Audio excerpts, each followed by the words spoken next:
Dito sa Papa Dudut Stories, ikaw ay hindi nag-iisa.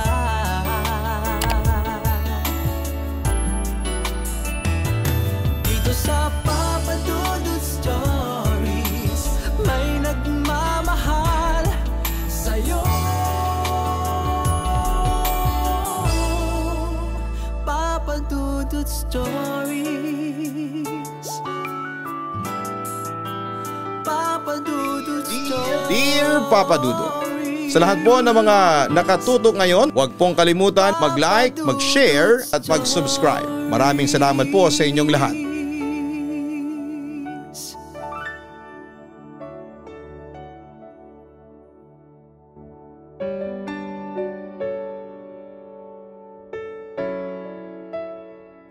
Naniniwala ako na kapag mahal mo ang isang tao, hindi mo siya iiwan sa mga pagsubok na dumarating sa kanyang buhay.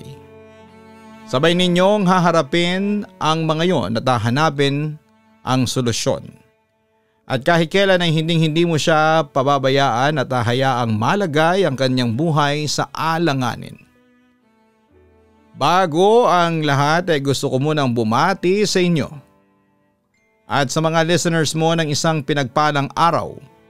Nagpapasalamat po ako sa programa mong Papa Dudut Story sa Papa Dudut YouTube channel dahil sa mga pagkakataong may bahagi ang aming totoong istorya ng pag-ibig at buhay sa inyong programa. Kaya heto, sobra akong ginanahan na magsulat para naman hindi ka mahirapan kapag binasa mo na at in-upload sa inyong YouTube channel. Siya nga pala, para sa mga listeners mo, Papa Dudut, hayaan mo akong magpakilala. Ako po si Kyla Lalaine de la Cruz. Nasa early 40s na ngayon at isa sa mga maituturing na loyal kapuso since umere ang programa mong Barangay Love Stories. Kasama kong madalas makinig ng inyong programa si Elroy, ang lalaking pinakamamahal ko. Childhood sweetheart ko si Elroy. Nasa kinder pa lamang kami noon nang magsumpaan na kami ang magmamahalan habang buhay. Pinanghawakan namin ang sumpaan na yon hanggang sa paglaki namin.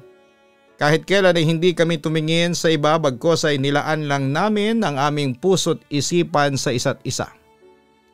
Kaya masasabi kong halos perpekto na ang relasyon namin. Kumusta naman ang girlfriend ko? Tanong sa akin ni Elroy habang nasa labas kami at inaabangan ang fireworks display ng isang mall. New Year's Eve kasi yon at napili naming mag-celebrate sa labas.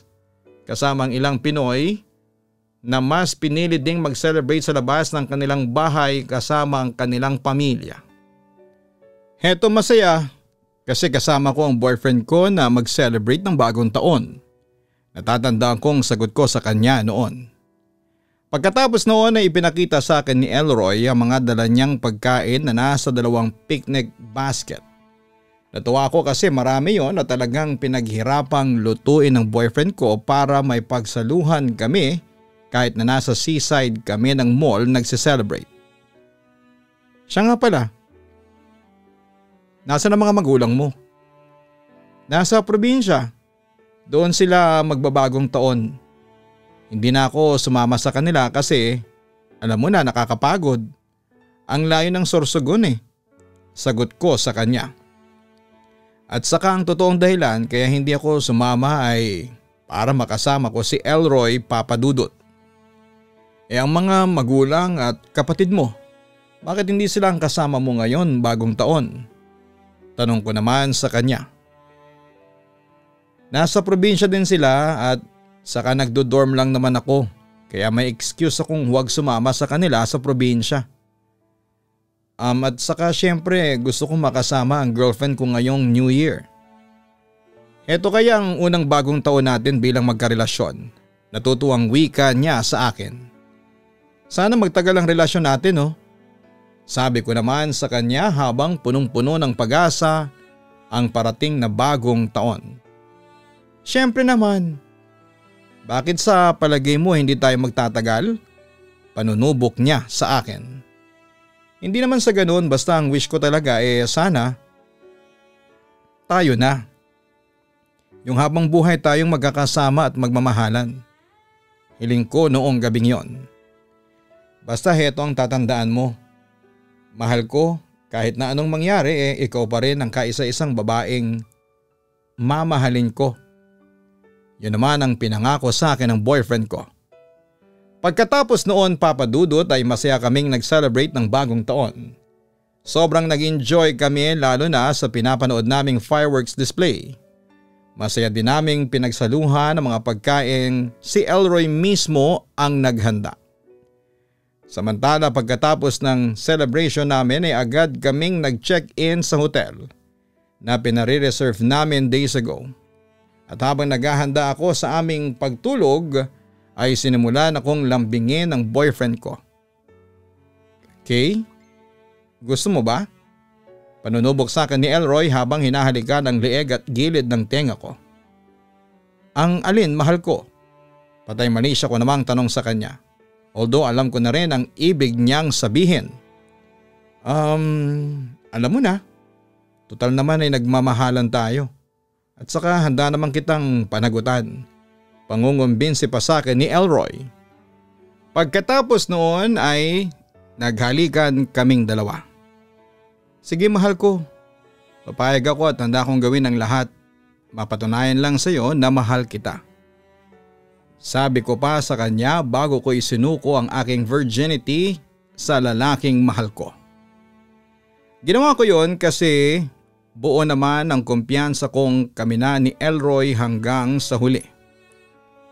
Hindi namin makakalimutan ang bagong taon na yon dahil yon ang kauna-unahang pinaramdam namin sa isa't isa ang init ng aming pagmamahalan. Sinamantala namin ang pagkakataon na nasa probinsya lahat ng mga kaanak namin kaya malaya naming nagawa yon. Samantala Papa Dudut, pagkatapos ng aming pagsisiping ay muling napag-usapan namin ni Elroy ang magpakasal. Pero buo pa rin ang desisyon niya noon na ipagpaliban muna. Palagi niyang sinasabi sa akin na hindi pa raw siya handa sa responsibilidad ng pag-aasawa. Bukod sa palagi niyang sinasabi sa akin na nag-iipon na siya sa kasal namin. Siyempre inuunawa ko na lamang si Elroy at pinagpatuloy namin ang init ng aming pagmamahalan. Ilang linggo pa ang lumipas ay nagsimulang makaramdam ako ng kakaiba sa loob ng katawan ko. Alam ko na ang ibig sabihin noon, nagbunga ang aming pagmamahalan. Kaya nang masigurado ko ay ipinagtapat ko kay Elroy ang isang magandang balita sa araw ng Valentine's Day. Nagustuhan mo ba yung pagkain? Nag-aalala niyang tanong sa akin. Nagustuhan ko naman, sabi ko naman sa aking boyfriend.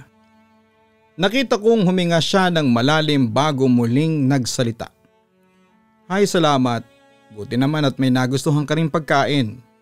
Sa totoo lang kasi nagwo-worry na ako sa iyo. Hindi ka kasi nagkakakain . Kung may kainin ka naman sinusuka mo rin. Hindi ko na alam kung anong ibibigay ko sa iyo. At saka napapansin kong palagi mong kinakain salad greens na may Thousand Islands dressing. Alam mo yun na para kang naglilihi. Samantala tumingin naman ako sa kanya at kinabahan akong nagsalita. Elroy, may sasabihin ako sa iyo. Bakit mahal? Gutom ka pa ba? Ibibili pa kita ng pagkain? Paglalambing niya sa akin. Buntis ako Elroy. Pag-amin ko sa kanya. Nagulat naman si Elroy sa aking sinabi. Ano, buntis ka? Ilang linggo na? Oo, mahigit 1 buwan na pala akong buntis. Kaya pala ako palaging nahihilo. At sinusuka ko ang mga kinakain ko kasi naglilihi pala ako. Oh my God! Problema yan, sabi ni Elroy sa akin na parabang naging pabigat ako sa kanya. Siyempre nasaktan ako sa naging reaksyon niya. Elroy, di ba sabi mo sa akin, pananagutan mo naman ako? Oo, pananagutan ko yung pinagbubuntis mo. Sagot niya bagamat ramdam kong naguguluhan siya ng mga sandaling yon. Papakasalan mo na ako? Seryoso kong tanong sa kanya. Hindi ba't sinabi ko sa iyo noon, hindi pa ako handang magpakasal? Tugon niya. Pero mahal mo naman ako, hindi ba? Huminga naman ng malalim si Elroy bago nagsalita. Mahal naman kita, Kay. Kung mahal mo pala ako hindi ka matatakot na pakasalan ako. Giit ko sa kanya. Ilang beses ko nang sinabi sa iyo ang dahilan kung bakit hindi pa ako pwedeng mag-asawa. Alam mo namang marami pa akong pinag-aaral ng mga kapatid. Katwiran niya sa akin. Nakaramdam naman ako ng panlulumo sa narinig ko. I'm sorry, Elroy. Mukhang naging pabigat pa ako sa iyo. Mukha namang nakaramdam si Elroy nang tila nasaktan ako sa kanyang sinabi. Kaya agad niyang binago yon. No, Kay, kahit kailan hindi ka naging pabigat sa akin. Wala kang dapat na ikahingi ng tawad. Sabi niya sa akin. Nga pala, alam na ba ito ng mga magulang mo? Hindi ko pa naipagtatapat sa mga magulang ko.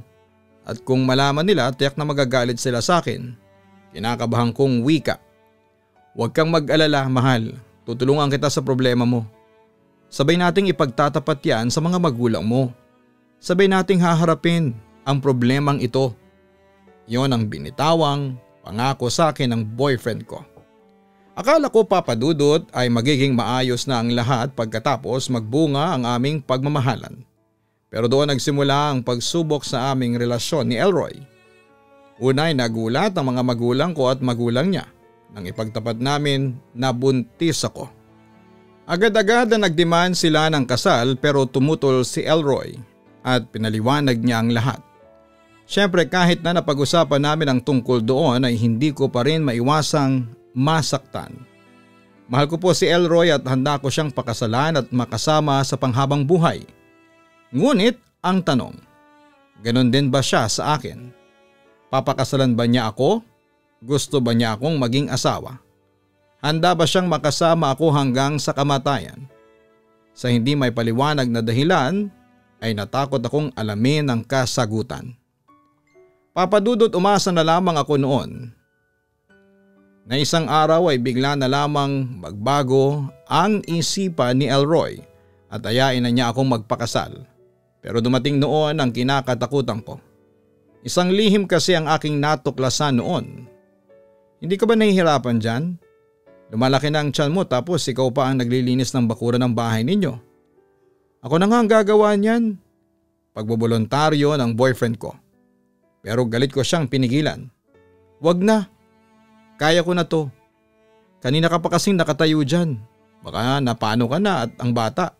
Nagwo-worry niyang sabi sa akin. Sinabi ko na nga kaya ko Sigaw ko sa kanya. Okay, fine. Teka, nasa na ba mga magulang mo? Seryoso niyang tanong sa akin. Nasa probinsya sila kasi mahal na araw ngayon. Pabalang nasagot ko. Teka, galit ka ba sa akin? Napapansin ko kasi na palagi kang nakaangil sa akin. May nagawa ba akong kasalanan? Kumpronta sa akin ni Elroy. Wala. Kaya pwede ba umalis ka nga sa harapan ko kasi naaasar ako sa iyo? Ang sabi ko sa kanya. Okay. Kung galit ka sa akin, sabihin mo naman kung anong dahilan. Demand niya sa akin. Dahilan? Gusto mong malaman ang dahilan? Nahuli lang naman kitang nakikipag-flirt sa ex mong si Marga. Paglalahad ko sa kanya ng aking natuklasan. Ano? Nakikipag-flirt? Okay, binati lang ako ng tao at walang masama doon. At saka may asawa na si Marga. Katwiran niya sa akin. Kahit na. Alam ng lahat ng nakakakilala sa atin na may girlfriend ka na at buntis yon. Tapos makikita ka nilang may kasamang ibang babae. Ano na lang ang iisipin nila sa'yo? Ang sabi ko. Ay nako, sige na. Kasalanan ko na. Hindi ko na lang uulitin. Tila may pagsukong pahayag ni Elroy sa akin. At hindi lang yan, Elroy. Ano yung naririnig kong chismis na kasama mo daw si Dayan sa mall? At sabay pa kayong kumain. Pagpapatuloy ko. Teka, kanino mo naman nalaman yan ha? Nagtataka niyang tanong. Pero hindi ko yon sinagot at sa halip ay nagpatuloy ako sa galit. Ang sama mo, Elroy, sabi ko sa kanya habang naiiyak. Kaya naman, inaamin ko kasama ko nga si Dayan pero wala yun. Nagpasama lang yung tao na bumili ng floor tiles. Katwiran niya sa akin. Bakit ikaw pa ang kailangan niyang isama ha? Marami namang iba dyan. Hirit ko. Nagkataon kasing ako ang nakita niya. Nagpatulong lang sa akin yung tao. Pagkatapos nilibre lang niya akong kumain sa fast food. Kasi ang bigat ng binuhat kong tiles. Paliwanag pa niya sa akin. Kahit na. Sa kanya nag-aalala ka, pero sa girlfriend mong buntis hindi. Anong klaseng boyfriend ka, Elroy? Wala kang kwenta. Pag-aakos ako sa kanya. Huwag mo naman akong pagsalitaan ng ganyan. Kung wala akong kwentang boyfriend, edi sana'y pinabayaan na lang kita at tinakasan ko ang responsibilidad ko sa iyo. Sumbat niya sa akin. Ngayong alam ko na kung bakit ayaw mong magpakasal sa akin para libre kang mambabae hanggat gusto mo. Sabi ko pa sa kanya. Hindi ako ganong klaseng lalaki, Kay. Ikaw lang ang babaeng minahal ko. Alam mo yan. Kaya wag mo kong pinagbibintangan ng ganyan. Pakiusap niya sa akin. Marami tayong hindi pinagkakasunduan, lalo na yung madalas mong paglapit sa mga babae. Kung hindi mo kaya na ako lang ang babae sa buhay mo, pues maghiwalay na lang tayo. Sige, pinapalaya na kita. Elroy. Bigla kong sabi sa kanya. Kay, hindi mo pwedeng gawin sa akin to. Alam mong mahal kita. Giit niya sa akin. Ayaw ko na ng ganito, Elroy. Kung ayaw mo kong pakasalan, maghiwalay na tayo. Sabi ko pa sa kanya. No, hindi ako makikipaghiwalay sa iyo. Pilit sa akin ni Elroy. Buo na ang desisyon ko, pero ayaw muna kitang makita. Yon ang huli kong sinabi sa kanya noong araw na yon. Papadudot, hindi naman sa nagsiselos ako, pero nakapansin ako noon ng kakaiba kay Elroy. Naging malamig na siya sa akin. Bukod doon ay nagsimula na rin siyang tumingin sa iba. Kaya hindi ako nagdalawang isip noon na makipaghiwalay muna. Bagamat ako ang nag-i-insist nang hiwalay na kami. Iyak ako ng iyak noon. Gusto ko mang makipagbalikan kay Elroy pero pinigilan ko ang sarili ko dahil gusto kong ma-realize niya ang kahalagahan ko sa buhay niya. Pero papadudot, yung inaasahan ko na mangungulit siya sa akin na makipagbalikan sa akin ay hindi po nangyari. Para bang hindi na niya na-realize ang kahalagahan ko sa kanya. Masakit pero pinilit kong tinanggap ang lahat sa sarili ko noon na baka nga hindi talaga kami ang magkapalaran ni Elroy. Papadudot, noong mga panahong yon ay na-realize kong totoo pala ang sinasabi ng iba. Na hindi basihan ang haba ng pinagsamahan sa isang matatag na relasyon. Matagal inabot ang relasyon namin ni Elroy pero sa isang iglap ay biglang nawala ang pinagsamahan namin. Masakit kasi mahal ko pa rin siya. Yun nga lang ay kailangan kong tanggapin na wala na kami. Besides ay marami pa naman ang nagmamahal sa akin, ang pamilya ko na palaging kasama ko kapag may problema ako at bukod doon ay may anak pa ako na pwede kong pagbalingan ng atensyon. Samantala kahit nahiwalay na kami ni Elroy ay hindi siya nakalimot sa obligasyon niya sa akin at sa anak niya. Patuloy pa rin niya akong sinusuportahan hanggang sa araw ng aking panganganak. Elroy, salamat sa lahat. Malungkot na wika ko habang inaasikaso niya ako noon sa ward. Cesarean kasi ang naging panganganak ko kaya kailangan ng mahabang atensyon. Wala yun. Obligasyon kong tulungan ka. Malungkot niyang sagot sa akin. Pagkatapos noon ay nagkaroon kami ng ilang minutong pakiramdaman. Pero maya-maya pa ay naglakas loob na rin akong magsalita. I'm sorry kung naging malupit ako sa iyo. Nakipag-break ako sa iyo nang walang kadahilanan. Huwag kang mag-sorry sa akin. Kasalanan ko din naman yon. Sabi na lamang niya sa akin at parabang ayaw na niyang pag-usapan pa yon. Siguro ay iniisip niya na baka makasama pa yon sa kalagayan ko. Lalo na't cesarean ako. Alam mo ba, Elroy? Sobra akong nangulila sa iyo simula nung makipag-cool off ako sa iyo at nauwi sa breakup natin. Pinagsisihan ko yun, naging makasarili ako at naging selosa habang wala akong pakialam sa mga nararamdaman mo. Hindi ko inisip kung nasasaktan na kita. Elroy, mahal na mahal kita. Magsimula tayong muli, naiiyak kong sabi sa kanya. Halos magmakaawa ako sa harapan niya. bumalik lamang siya sa akin at binaliwala ko kahit pa na bawal akong magsalita masyado dahil kakaopera lamang sa akin. Kay, patawad pero may gustong sabihin si Elroy sa akin pero nahihirapan siyang ituloy. Bakit? Di bang sabi mo ay mahal mo ko? Elroy, mahal mo pa ba ako? Tanong ko sa kanya. May iba na akong girlfriend si Dayan. Pag-amin niya sa akin. Nanlumo naman ako sa aking narinig mula sa kanya. Elroy, please. Huwag mo namang gawin sa akin to. Pagmamakaawa ko sa kanya. Huwag ka nang umiyak, Kay. Makakasama sa iyo yan kasi kakaopera mo lang. Papasukin ng lamig yung buong katawan mo. Babalapan niya sa akin habang pinapatahan niya ako. Ngunit nagpatuloy labang ako sa pagsasabi sa kanya na nasasaktan ako. Oo, maaring nakipag-break ako sa iyo noon. Pero it does not mean na hindi na kita mahal. Elroy, ikaw lang ang lalaking minamahal ko. Samantalang ikaw pinapaniwala mo ako na mahal mo ko. Kakahiwalay pa lang natin, nakahanap ka kaagad ng babaeng ipapalit sa akin. Ang sakit nun, Elroy. Yun ang sabi ko sa kanya. Kay, patawarin mo ko. Hindi ko gustong saktan ka. Aaminin ko sa iyo.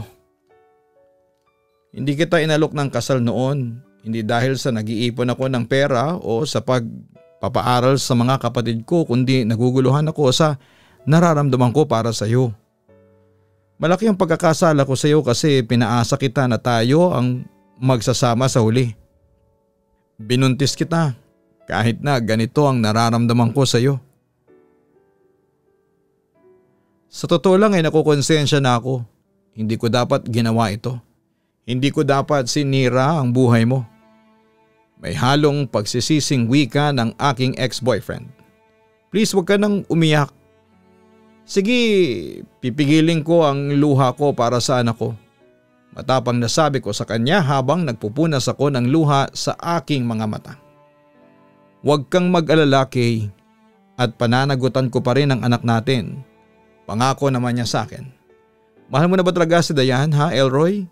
Masinsinang tanong ko sa kanya. Hindi ko alam, Kay. Naguguluhan din ako sa nararamdaman ko sa kanya. Hindi ko rin alam kung siya na ba talaga ang mahal ko o hindi. Sagot niya. Ako, wala ka ba talagang natitirang pagmamahal sa akin? Hindi ko rin alam.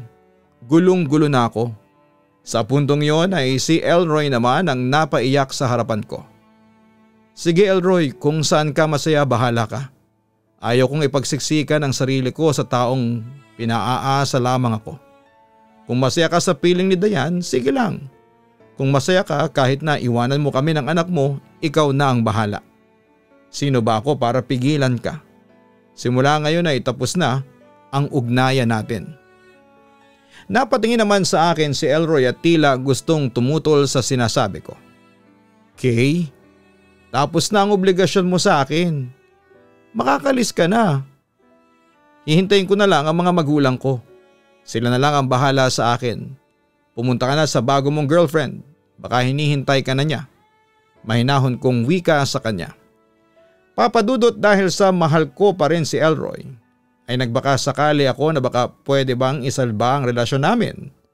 Pero laking gulat ko na mabalitaan ko na may girlfriend na pala siya. Si Dayan. Bata pa lamang kami ay si Dayan na ang karibal ko kay Elroy. At dahil doon ay tuluyan ko na talagang sinarado ang posibilidad na magkabalikan kami ni Elroy. Pero sadyang mapaglaro ang tadhana, Papadudot. Sa mismong araw ng patay ay muli kaming pinagtagpo ni Elroy. At ang hindi ko alam noon ay dala niya ang isang nakakagulat na balita tungkol sa kanya at sa nararamdaman niya para sa akin. Kay, naghiwalay na kami ni Dayan. Ako na mismo ang nakipaghiwalay sa kanya. Tanggap naman niya ang kinahinatnan ng sitwasyon namin at wala siyang anumang sama ng loob sa akin. Pag-amin niya sa akin. Bakit ka naman nakipaghiwalay sa kanya? Curious na tanong ko sa kanya. Sabihin na nating personal reason. Na-realize ko na hindi pala pagmamahal ang nararamdaman ko sa kanya kundi kaibigan lang. At saka marami kaming hindi mapagkasunduan ni Dayan at palagi lang kaming nauuwi sa away. Bukod doon ay inexamine ko ang konsensya ko at na-realize ko kung sino talaga ang mahal ko. Ikaw, Kay, pagtatapat niya sa akin. Siyempre nagulat naman ako sa kanyang sinabi sa akin at aaminin kong halos tumalon ang puso ko sa sobrang tuwa. Pero at the same time ay nandun din ang kaba na baka maulit yung dati na nasaktan ng husto ang aking puso. Alam mo, ilang linggo din akong nag-iisip-isip tungkol sa espesyal na nararamdaman ko sa iyo. Tinimbang kong mabuti ang mga nararamdaman ko sa iyo at kay Dayan at lumabas na mas nakakalamang ka. Ngayon buo na ang puso ko na ikaw na talaga ang mahal ko at handa na kitang pakasalan anumang oras. Paninigurado pa niya sa akin. Sige, anong kasiguraduhan ko na hindi mo na ako sasaktan pa? Tanong ko sa kanya. Kay, narito ako ngayon sa harapan mo at nangangako na kahit kailan ay hindi kita sasaktan. Na ikaw lang ang mamahalin ko, na hindi ako gagawa ng bagay na alam kong ikakasakit ng damdamin mo. Sabi naman niya sa akin. Pagkatapos noon ay binigyan niya ako ng isang sinserong halik. Ano, mahal ko? Naghihintay siya ng sagot noon mula sa akin. Samantala ay nagbuntong hininga muna ako bago nagdesisyon. Elroy, pasensya na pero hindi ka muna makakakuha ng sagot mula sa akin kasi ayaw kong masaktan ka ulit. Siguro ibigyan mo muna ako ng panahon na makapag-isip. Ayaw kong magpadalos-dalos ng desisyon. Mahirap na. Dati ay umasa na ako sa iyo pero hindi tinupad ang mga pangako mo. Ayaw kong maulit yon sa pangalawang beses. Sana'y maintindihan mo ko. Papadudot pagkatapos noon ay sinuri kong mabuti ang damdamin ko at doon nga ay nalaman ko na talagang mahal na mahal ko pa rin siya. Kasabay noon ay pinatunayan sa akin ni Elroy na talagang mahal niya ako sa pamamagitan ng pagstay ulit sa bahay na tinitirhan namin noon. Sinubukan naming magsama ulit at doon ko naramdaman na hindi na talaga mawawala si Elroy sa akin. Kaya sa buwan ng Disyembre 2009 ay muli kaming nagkabalikan at nagsimulang muli. Doon ay tinama namin ang mga kamalian namin at doon ay nangako ulit sa isa't isa na magmamahalan at magsasama kami habang buhay. At neto nga papadudod sumapit ang araw ng bagong taon, 2010, ay nakamit ko na rin ang pinakaasam ko kay Elroy. Kay, ano na? Mahal mo ba ako? May paglalambing na wika ni Elroy sa akin habang pinagmamasdan namin ang fireworks display mula sa aming bahay. Oo naman, mahal kita. Masayang sagot ko sa kanya. So pakakasalan mo na ba ako? Nakangiting tanong niya sa akin. Nagulat naman ako sa aking narinig at kung dati ako ang namimilit sa kanya na magpakasal na kami pero ngayon ay siya na ang may gustong may kasal kami. Hindi ako nakakibo noong sandaling yon. O bakit parang natameme ka dyan? Ano, papakasalan mo ba ako? Inulit niya ang tanong sa akin. Hindi ko alam. Napapangising wika ko sa kanya. Gusto ko lang siyang subukan noon, papadudot. Anong hindi mo alam? Kaya naman, akala ko ba mahal mo ko? Kung mahal mo ko pakakasalan mo ko. Wika niya. Sa puntong yon ay natawa na lamang ako sa kanyang reaksyon. Dahil mahal kita, sige na nga pakakasalan na kita. Masayang sabi ko sa kanya. Talaga, Kay? Yehey, papakasalan na ako ng girlfriend ko. Kailan mo gusto magpakasal, tayong dalawa? Nasasabik na wika ni Elroy. Bahala ka kung kailan ka handa. Talaga kung gusto mo bukas na bukas din magpakasal tayo. Excited niyang sabi. Grabe ha, baka walang magkasal sa atin sa City Hall kung bukas tayo magpapakasal. Holiday kaya? Natatawa kong paalala sa kanya. Oo nga pala, di sa susunod na araw mungkahin niya sa akin. Hindi ka excited no? Mabilis siyang nag-respond sa sinabi ko. Sino bang hindi may excite? Kay matagal ko nang gustong makasama ka. Etong darating na taon na ito, sana'y maging memorable ito para sa atin. Payakap nga mahal ko. Pagkatapos noon ay masaya kaming nag-celebrate ng bagong taon. Punong-puno ng pag-asa sa susunod na yugto ng aming buhay. Papa Dudut, yun na ang pinakamasayang bagong taong ko. Hindi ko makakalimutan ang taong 2010 dahil doon kami nag-isang dibdib ni Elroy. Simula noon ay naging masaya na kami at naging larawan ng isang almost perfect na pamilya. Lumipas ang 12 taon, 2 na ang anak namin. Sina Arian at Ryan. Samantala'y araw-araw ay lalong tumitibay ang pagmamahala namin. Kahit na minsan ay dumarating ang pagsubok sa aming relasyon. Sa iyo Papa Dudut at sa mga staff ng Papa Dudut Stories ay maraming salamat in advance. Sakaling piliin mong basahin ang kwento ko sa iyong programa. Lubos na gumagalang, Kay. Ang pag-ibig talaga ay puno ng sorpresa at pagsubok. Minsan masaya, minsan malungkot. May pagkakataong sweet kayo sa isa't isa at meron ding pagkakataon na nagkakainisan kayo. Normal lamang yan sa 2 taong may relasyon. Pero tandaan po natin, kahit pa puno tayo ng pagsubok sa buhay ay mananaig at mananaig din ang pag-ibig, respeto at pangunawa sa mag-asawa o magkarelasyon. Ang kwento ni Kay ang isang patunay na ang pag-ibig ay hindi lamang puro saya at sweet memories. Meron din pong misunderstandings. Ganon pa man ay pinatunayan nila ni Elroy na sa huli, hindi matatalo ng anumang pagsubok ang pag-iibigan nilang dalawa. Kaya huwag tayong susuko sakali mang dumaraan sa matinding pagsubok ang inyong relasyon. Tandaan, faithfulness is the key. Muli maraming salamat sa iyo Kay sa pagbabahagi mo ng iyong kwento sa Papa Dudut Stories. God bless sa iyong buong pamilya. Hanapin ang Kaistorya YouTube channel at mag-subscribe. Ganon din sa Papa Dudut Family YouTube channel. Maraming salamat po. Magandang araw, magandang gabi, magandang hapon. Anumang oras sa inyo ngayon. God bless sa inyong lahat.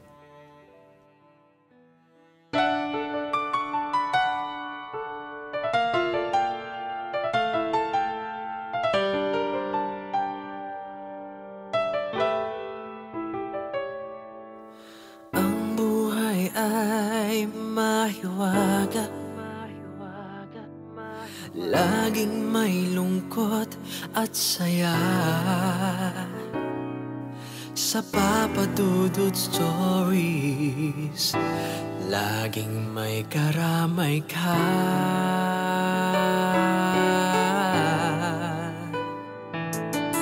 Mga problemang kay bigat,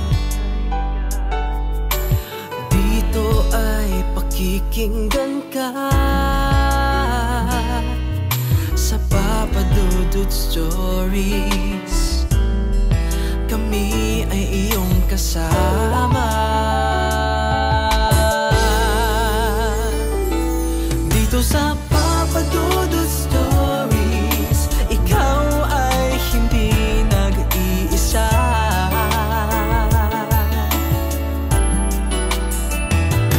Dito sa Papa Dudut Stories, may nagmamahal sa'yo. Papa Dudut Stories, Papa Dudut Stories,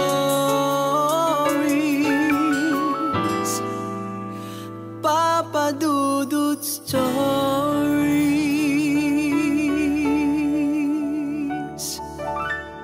Dito sa Papa Dudut Stories.